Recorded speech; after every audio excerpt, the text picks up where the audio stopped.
Hello guys, welcome my YouTube channel. तो हमने exercise 7.2 को कंप्लीट कर लिया। आज की इस वीडियो में हम एक्सरसाइज 7.3 को स्टार्ट करेंगे। तो चलिए क्वेश्चन नंबर फर्स्ट को देखते हैं। 7.3 के क्या बोला गया है। क्या बोला गया है, देखो triangle A B C and D B C are two isosceles triangle. देखो ए बी सी और डी बी सी जो है हमारे दो आइसोसेलेस ट्राइंगल है on the same base B C. ये जो है सेम बेस बी सी पर बने हुए हैं। देखो यहाँ पर एक डायग्राम मैंने रफली बनाया है, इसको लेकर के समझाता हूँ। ए बी सी और डी बी सी ये दोनों आइसोसेलेस ट्राइंगल है और सेम बेस बी सी पर बने हुए हैं। अब देखो जब ये दोनों आइसोसेलेस ट्राइंगल है ना हमारे, तो इसकी ए बी साइड और ए सी साइड ये दोनों साइड जो होंगी इक्वल होंगी। और ये जो बी डी साइड ये भी एक हमारा डी बी सी भी एक आइसोसेलेस ट्राइंगल है। आइसोसेलेस ट्राइंगल हमारा होता ही वही है जिसकी दो साइड इक्वल होती है। तो डी बी और डी सी इक्वल होगा और हमारा जो है ए बी और ए सी भी इक्वल होगा। यहाँ पर से बात हमारे समझ में आती है। अब आगे क्या बोला गया है, vertices A and D are on the same side of B C. देखो वर्टिसेस ए और डी जो है ये सेम साइड पर बने हुए हैं बी सी के। सेम साइड का क्या मतलब है, यानी कि बी सी की एक ही तरफ है दोनों पॉइंट। ऐसा नहीं है कि एक पॉइंट बी सी के ऊपर है और एक पॉइंट जो है नीचे है। ऐसा नहीं है कि डी पॉइंट ऊपर है और ए पॉइंट नीचे है। सेम साइड का मतलब है यानी कि सेम साइड पर दोनों पॉइंट जो है बने हुए हैं बी सी के जो है एक ही तरफ बने हुए हैं। देखो ए डी जो है एक ही तरफ बने हुए हैं, ऐसा नहीं है एक पॉइंट ऊपर है एक पॉइंट नीचे है। अब आगे क्या बोला गया है, if A D is extended, extend का मतलब होता है देखो बढ़ाना। If A D is extended to intersect B C at P. अब देखो ये जो ए डी है हमारी, इसको जो है बढ़ा दिया गया है पी पॉइंट तक। ए डी को जो है एक्सटेंड कर दिया गया है यानी कि बढ़ा दिया गया है पी पॉइंट तक। और ये जो है इसको इंटरसेक्ट कर देता है बी सी को, यानी कि दो पार्ट्स में डिवाइड कर देता है। इंटरसेक्ट का मतलब है इसको काट देता है बी सी वाली लाइन को। देखो ये बी सी लाइन थी ना, अभी ये दो पार्ट हो गए इसके, बी पी और पी सी। इंटरसेक्ट करने का क्या मतलब है, दो पार्ट्स में इसको जो है काट दिया। अब क्या बोला गया है, शो डैट, हमें शो करना है ए बी डी ट्राइंगल जो है कॉन्ग्रुएंट है ए सी डी के।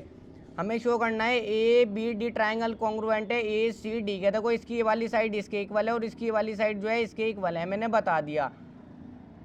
अब देखो जोन से ट्राइंगल को कॉन्ग्रुएंट करना है, दोनों को मैं जो यहाँ पर अलग से बना लेता हूँ किस तरीके से बने हुए हैं, ताकि बिल्कुल अच्छे से एक एक पॉइंट समझ में आए। एक ट्राइंगल कौन सा है, A B D. A B D एक तो मैंने बना लिया, देखो ए बी डी ये वाला। और एक दूसरा कौन सा है, ए सी डी। दूसरा है हमारा ए सी डी, इसकी वाली साइड इसके इक्वल है और इसकी वाली साइड इसके इक्वल है। अब देखो आराम से प्रूव हो जाएगा। ए बी ए सी के इक्वल है। हमें तीन चीज़ें देखनी होती है जो दोनों ट्राइंगल में सेम हो। तो सबसे पहले मैं जाऊँ फर्स्ट वाले पार्ट को ही करूँगा। फर्स्ट वाले पार्ट का मैं जाऊँ सोल्यूशन करूँगा। मैं दोनों ट्राइंगल को ले लूँगा, triangle A B D and triangle A C D, दोनों को ले लेता हूँ। देखो ए बी और ए सी ये दोनों साइड इक्वल है, सबसे पहले मैंने बता दिया A B is equal to A C. ये चीज़ हमें जो है गिवन है क्योंकि आइसोसेलेस ट्राइंगल है तो दो साइड इक्वल हो जाएंगी। A B is equal to A C. और देखो बी डी और सी डी ये दोनों साइड भी जो है इक्वल है। बी डी और सी डी यहाँ पर साफ साफ ए बी डी और ए सी डी ट्राइंगल है, इसकी बी डी साइड और इसकी सी डी साइड ये दोनों भी इक्वल हैं। क्या लिख दोगे, B D is equal to C D. यहाँ पर ये चीज़ भी हमें जो है गिवन है क्योंकि आइसोसेलेस ट्राइंगल है, एक डी बी सी भी हमारा एक आइसोसेलेस ट्राइंगल है। और ध्यान से देखो इसमें एक साइड कॉमन है ए डी जो दोनों ट्राइंगल में है। तो यहाँ पर क्या लिख दोगे, A D is equal to A D. A D is equal to A D, ये चीज़ जो है कॉमन है। तो देखो दोनों ट्राइंगल की जो है तीन कोरस्पॉन्डिंग साइड इक्वल आ गई, तो ये दोनों ट्राइंगल जो है कॉन्ग्रुएंट हो जाएंगे। ट्राइंगल ए बी डी जो है हमारा कॉन्ग्रुएंट हो जाएगा ट्राइंगल ए सी डी के। ए सी डी के देखो यहाँ पर ये पेज फट गया, यहाँ पर ए सी डी लिख लेना। और कौन से वाले रूल से, देखो यहाँ पर भी साइड है, यहाँ पर भी साइड है, यहाँ पर भी साइड है, साइड साइड साइड रूल से, साइड साइड साइड रूल से तीनों ट्राइंगल जो है कॉन्ग्रुएंट हो जाएंगे। यहाँ पर भी इस तरीके से इज इक्वल टू लगा लेना। तो ये देखो हमने दोनों ट्राइंगल को कॉन्ग्रुएंट कर दिया। कौन कौन से को, ए बी डी को और ए सी डी को। अब देखो जब दो ट्राइंगल कॉन्ग्रुएंट हो जाते हैं तो कोरस्पॉन्डिंग साइड और कोरस्पॉन्डिंग एंगल जो है सिपिसिटी रूल से इक्वल हो जाते हैं। बात भी बहुत अच्छे से पता है आपको। तो एंगल ए का कोरस्पॉन्डिंग एंगल एंगल ए ही है, यानी कि इस वाले का एंगल का कोरस्पॉन्डिंग एंगल जो है ना ये वाला है। देखो ध्यान से, जहाँ पर रफली बनाया था मैं बता देता हूँ, इस वाले एंगल का कोरस्पॉन्डिंग एंगल कौन सा है, ये वाला है, यानी कि इसका ये वाला है कोरस्पॉन्डिंग एंगल। एंगल ए का angle A he corresponding angle है। तो यहाँ पर मैं इस वाले एंगल को देखो नाम दे देता हूँ मैं। यहाँ पर इसको जो है मैं एंगल 1 नाम दे देता हूँ और इसको जो है मैं एंगल 2 नाम दे देता हूँ। यहाँ पर नाम दे देना, इसको एंगल 1 नाम दे देता हूँ और इसको जो है एंगल 2 नाम दे देता हूँ। तो एंगल 1 जो है एंगल 2 के इक्वल हो जाएगा। एंगल 1 जो है हमारा एंगल 2 के इक्वल हो जाएगा। और कौन से वाले रूल से, सिपिसिटी रूल से। जब दोनों ट्राइंगल कॉन्ग्रुएंट हो गए तो ये एंगल इसके इक्वल हो जाएगा सिपिसिटी रूल से। अब मैंने इसको क्यों इक्वल किया, क्योंकि मुझे आगे ज़रूरत पड़ेगी, इसलिए मैंने यहाँ पर लिख दिया पहले ही। अब सेकंड वाले पार्ट को देखो, सेकंड वाले पार्ट में क्या करना है, ए बी पी को लेना है और ए सी पी को लेना है, इन दोनों को कॉन्ग्रुएंट हमें शो करना है। तो ले लेता हूँ सेकंड वाला part, triangle A B P और दूसरा कौन सा, ए बी पी और ए सी पी, दूसरा and triangle A C P. देखो दो ट्रायंगल है ए बी पी और ए सी पी। अब इन दोनों को भी अलग अलग बना करके समझा दूंगा। ए बी पी तो ये वाला है, देखो इस तरीके से बना रहा हूँ छोटा सा ए बी पी, और दूसरा कौन सा हमारा ए सी पी। देखो बस अलग अलग बना लेता हूँ, ए सी पी इस तरीके से अलग अलग बना के बहुत ही आसानी से कर लोगे। इसकी ए बी साइड ए सी के इक्वल है। और देखो यहाँ पर जो है हमारी एक बार देखो ए पी साइड कॉमन है दोनों में, ए पी साइड इसमें भी है इसमें भी है। और ये वाला एंगल देखो, ये वाला एंगल दोनों में इक्वल है, मैंने सिंपलिसिटी रूल से इक्वल भी किया। ये वाला एंगल जो है इसका, ये वाला इक्वल है, यानी कि देखो एक ट्रायंगल है हमारा ए बी पी और एक है ए सी पी। ये वाला एंगल इस वाले ट्रायंगल का, ये वाला एंगल जो है इस वाले ट्रायंगल के इक्वल है। तो यहाँ पर सबसे पहले देखो दोनों ट्रायंगल में क्या चीज़ सेम है, एक ट्रायंगल की ए बी साइड और दूसरे ट्रायंगल की ए सी साइड दोनों इक्वल है। ये चीज़ तो हमें गिवन ही है, देखो ये चीज़ हमें गिवन है। और एंगल 1 जो एंगल 2 के इक्वल है, अभी मैंने प्रूव किया। देखो एक ट्रायंगल तो यहाँ पर बता देता हूँ ए बी पी ट्रायंगल का ये वाला एंगल एंगल 1, और दूसरा ट्रायंगल है ए सी पी, दोनों अलग अलग ट्रायंगल है। इस वाले ट्रायंगल के ये वाला एंगल इस वाले ट्रायंगल के इस वाले एंगल के इक्वल है। तो एंगल 1 जो है एंगल 2 के इक्वल है, यहाँ पर लिख दोगे एंगल 1 जो है एंगल 2 के इक्वल है। वैसे जिस बच्चे ने स्टार्टिंग से सारी वीडियो देखी होगी वो इजीली कर लेगा। अब हमने बहुत सारी 2 एक्सरसाइज पीछे सॉल्व भी कर लिए, थर्ड एक्सरसाइज है। तो एंगल 1 एंगल 2 के इक्वल हो जाएगा, ये हमने प्रूव किया ऊपर। तो यहाँ पर क्या रीजन में दे दोगे, प्रूव्ड अबव। देखो ये जो हमने ऊपर प्रूव भी किया, एंगल 1 जो एंगल 2 के इक्वल है। अब एक साइड बस यहाँ पर कॉमन है, हमें 3 चीज़ें देखनी होती है जो दोनों ट्रायंगल में सेम हो। देखो ए पी साइड जो है इसमें कॉमन है, ए पी इसमें भी है और ए पी जो है इसमें भी है। तो यहाँ पर क्या लिख दोगे, A P is equal to A P, A P is equal to A P, ये साइड जो है कॉमन है। देखो अब दोनों ट्रायंगल की देखो दो कोरस्पॉन्डिंग साइड इक्वल हो गई और एक कोरस्पॉन्डिंग एंगल इक्वल हो गया। 3 चीज़ें देखनी होती है हमें जो दोनों ट्रायंगल में सेम हो। तो ट्रायंगल ए बी पी जो है हमारा कॉन्ग्रुएंट हो जाएगा ट्रायंगल ए सी पी के। और कौन से वाले रूल से, देखो पहले साइड की बात हुई है, फिर यहाँ पर एंगल आया है, फिर साइड की बात हुई है, यानी कि साइड एंगल साइड रूल। कौन सा रूल लगेगा यहाँ पर, साइड एंगल साइड। देखो एक एंगल की भी बात हुई है, साइड एंगल साइड रूल से दोनों ट्रायंगल कॉन्ग्रुएंट हो जाएंगे। अब देखो जब ये दोनों ट्रायंगल कॉन्ग्रुएंट हो गए तो ये ए बी पी और ए सी पी, जब ये दोनों ट्रायंगल कॉन्ग्रुएंट हो गए तो बी पी की कोरस्पॉन्डिंग साइड है सी पी। ये दोनों में सिंपलिसिटी रूल से इक्वल करूँगा क्योंकि मुझे इनकी ज़रूरत पड़ेगी। देखो यहाँ पर भी बता देता हूँ, बी से चले पी पर गए, यानी कि बी पी की कोरस्पॉन्ड यहाँ पर से सेकंड से चले ना, तो यहाँ पर भी सेकंड से ही चलेंगे, सी से चलेंगे, यानी कि बी पी की कोरस्पॉन्डिंग साइड है सी पी। जब दोनों ट्रायंगल कॉन्ग्रुएंट हो गए B P C P equal हो जाएंगे सिंपलिसिटी रूल से। तो B P is equal to C P, ये दोनों जो है सी पी सिटी रूल से इक्वल हो जाएंगे। यहाँ पर रीजन में क्या दे दोगे, C P C T, B P और सी पी इक्वल हो जाएंगे। अब देखो मुझे यहाँ पर 2 एंगल की ज़रूरत पड़ेगी जिनको मैं नाम दूंगा। इस वाले एंगल को जो है मैं एंगल 5 नाम दे दूंगा और इस वाले एंगल को जो है मैं एंगल 6 नाम दे दूंगा। इस वाले एंगल को 5 नाम दे दिया, इस वाले एंगल को 6 नाम दे दिया। ए बी पी और ए सी पी में ही आते हैं। देखो ए बी पी और ए सी पी अलग अलग मैंने बनाया हुआ है। देखो ए बी पी, इस वाले एंगल को मैंने एंगल 5 नाम दे दिया, इस वाले को मैंने एंगल 6 नाम दे दिया। इसका कोरस्पॉन्डिंग एंगल ये वाला है, तो दोनों इक्वल हो जाएंगे ये। तो एंगल 5 जो है एंगल 6 के इक्वल हो जाएगा, एंगल 5 जो है एंगल 6 के इक्वल हो जाएगा। ये भी किससे, सीपीसिटी रूल से। जब दोनों ट्रायंगल कॉन्ग्रुएंट हो गए तो हम कोई सा भी कोरस्पॉन्डिंग एंगल और कोरस्पॉन्डिंग साइड सीपीसिटी रूल से इक्वल हो जाती है। यहाँ तक कर लिया हमने। अब मूव करते हैं थर्ड वाले पार्ट की तरफ। तो अब थर्ड वाले पार्ट को भी कवर करते हैं। क्या बोला गया, AP bisect angle as well S angle D. देखो ये जो एपी लाइन है ये जो है इसको एंगल ए को बाइसेक्ट करती है और एंगल डी को भी बाइसेक्ट करती है। बाइसेक्ट करने का क्या मतलब है, बाइसेक्ट करने का मतलब है 2 इक्वल पार्ट्स में डिवाइड करना। देखो लिख भी देता हूँ, इक्वल पार्ट्स में डिवाइड करना, 2 इक्वल पार्ट्स में डिवाइड करना। बाइसेक्ट करने का मतलब है 2 इक्वल पार्ट्स में डिवाइड करना, यानी कि ये इस एपी लाइन जो है इस एंगल ए को भी 2 इक्वल पार्ट्स में डिवाइड करेगी, यानी कि एंगल 1 एंगल 2 के इक्वल होगा। ये बात तो हमें पता ही है, यानी कि एपी लाइन इस एंगल ए को बाइसेक्ट करती है, ये तो हमें पता ही है। इस एंगल डी को भी जो है बाइसेक्ट करती है, यहाँ पर हमें जो है ये भी प्रूव करना है। तो देखो इसको जो है मैं एंगल 3 नाम दे दूंगा और इसको जो है मैं एंगल 4 नाम दे दूंगा यहाँ पर, यानी कि मुझे जो है एंगल 3 और एंगल 4 इन दोनों को भी यहाँ पर इक्वल करना है। तो देखो अब किस तरीके से करूँगा थर्ड वाले पार्ट को भी। सबसे पहले तो यही लिख दूंगा मैं यहाँ पर, थर्ड वाले पार्ट को भी करता हूँ। अब एंगल 1 जो है एंगल 2 के इक्वल है, ये चीज़ तो हमें पता ही है। इसका मतलब ये है एंगल 1 एंगल 2 के इक्वल है। देखो इसका मतलब ये है देखो डायग्राम में एंगल 1 एंगल 2 के इक्वल है, इसका मतलब ये AP लाइन जो है इसको एंगल A को बाइसेक्ट करती है, यानी कि दो इक्वल पार्ट्स में डिवाइड करती है, तभी हमारा एंगल 1 और एंगल 2 इक्वल है। तो इसको तो हमें प्रूव करने की ज़रूरत नहीं है, इसको तो हमें इसी तरीके से 3 बिंदु लगा के मैं लिख दूंगा AP bisects angle A, AP bisects angle A। अब जब ये दोनों इक्वल है ना, इसका मतलब ये AP जो है इसको एंगल A को बाइसेक्ट करती है। अब देखो सेकंड वाले को हमें जो है एंगल 3 और एंगल 4 को मैं जो हूँ इक्वल करूँगा, अगर ये दोनों इक्वल होगा इसका मतलब हो जाएगा AP जो है इसको एंगल A को भी बाइसेक्ट करती है, यानी कि दो इक्वल पार्ट्स में डिवाइड करती है एंगल D को। तो देखो इसको किस तरीके से करूँगा, मैं जो हूँ DBC ट्राइंगल ले लूँगा, और सॉरी मैं कौन कौन से ट्राइंगल ले लूँगा, मैं एक तो ले लूँगा DBP और एक ले लूँगा DCP, इन दोनों ट्राइंगल को कॉन्ग्रुएंट करूँगा, उसके बाद एंगल 3 एंगल 4 तो मेरे CPCT रूल से ईजिली इक्वल हो जाएंगे।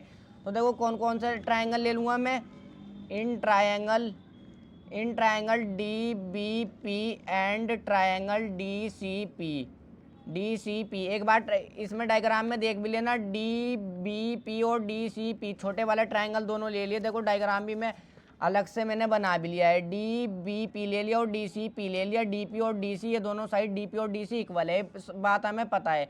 और हमने जो है BP और CP को भी इक्वल किया था CPCT रूल से, यानी कि BP और CP ये दोनों भी इक्वल है और एक साइड कॉमन है, तो इजीली ये दोनों ट्राइंगल कॉन्ग्रुएंट हम यहाँ पर प्रूव कर लेंगे। देखो बिल्कुल आसान है, साइड रूल से यहाँ पर दोनों ट्राइंगल इजीली कॉन्ग्रुएंट हो जाएंगे। तो यहाँ पर क्या लिखोगे, सबसे पहले तो DP, यहाँ पर कौन सी है, देखो BD, चाहे BD लिख लो चाहे DB लिख लो। देखो एक बार डायग्राम देखता हूँ, BD और CD ये दोनों जो है इक्वल है, तो यहाँ पर लिख देता हूँ BD, यहाँ पर जो है पहले B लिख देता हूँ, चाहे D लिख लेना, कोई भी फर्क नहीं पड़ेगा। BD और CD ये दोनों जो है इक्वल है, ये चीज़ जो है देखो हमें गिवन है, BD और CD ये दोनों इक्वल हो गए। BP और CP भी इक्वल है, हमने CPCT से ऊपर प्रूव भी किया, BP और CP। तो यहाँ पर क्या लिख दोगे,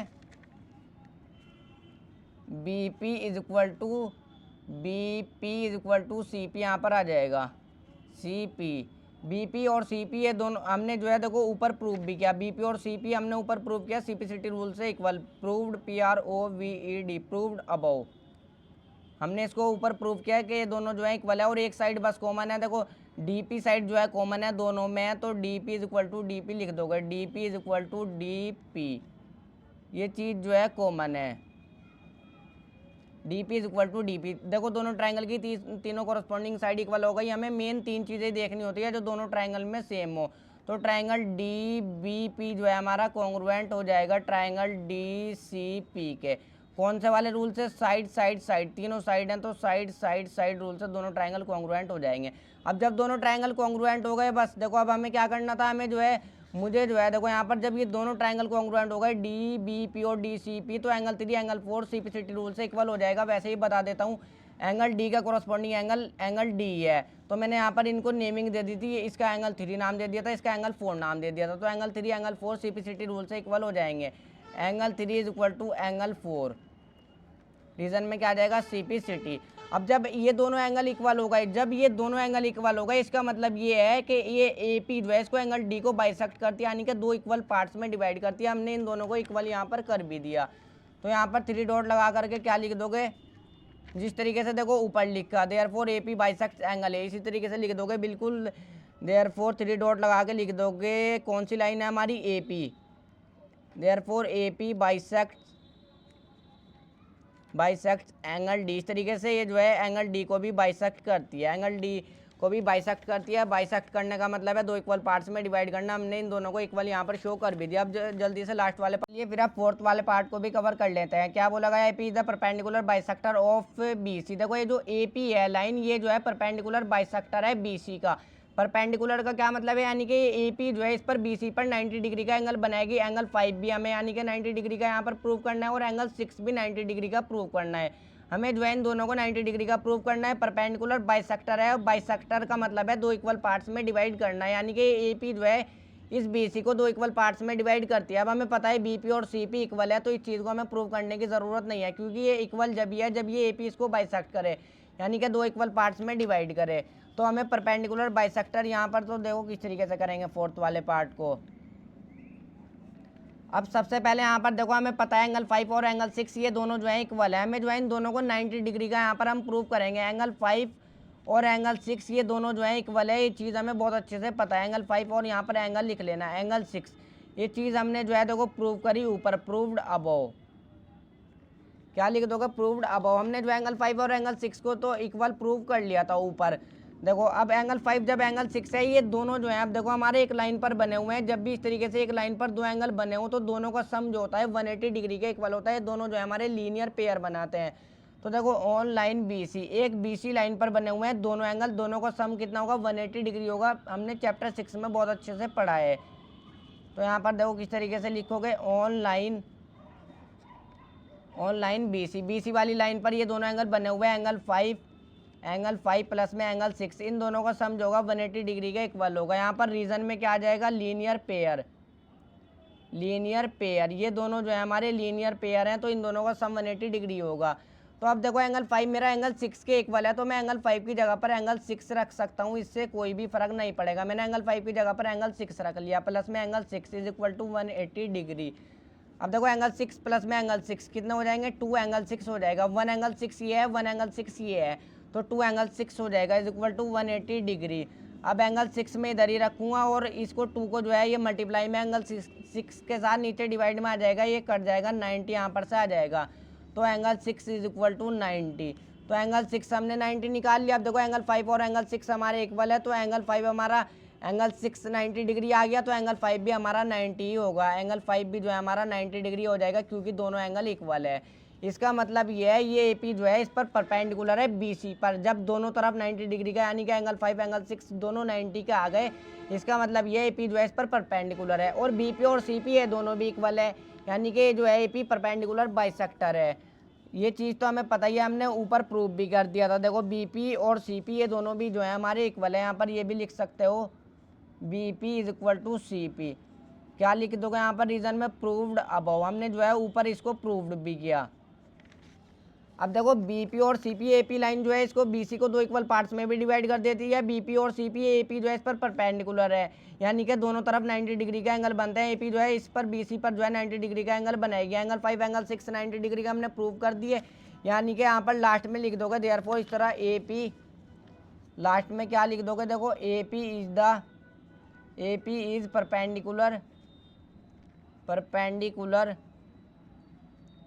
परपेंडिकुलर बाइसेक्टर ऑफ BC, यानी कि जो AP है ये जो है इसका BC का जो है परपेंडिकुलर बाइसेक्टर है। परपेंडिकुलर का मतलब यानी कि इस पर 90 डिग्री का एंगल बनाते हैं। ये लाइन एकदम खड़ी लाइन आती है, और BC बाइसेक्टर का मतलब यानी कि इस BC को दो इक्वल पार्ट्स में भी डिवाइड करती है। तो देखो लेंथी क्वेश्चन है, जब 3-4 बार प्रैक्टिस करोगे तो ईजिली कर लोगे।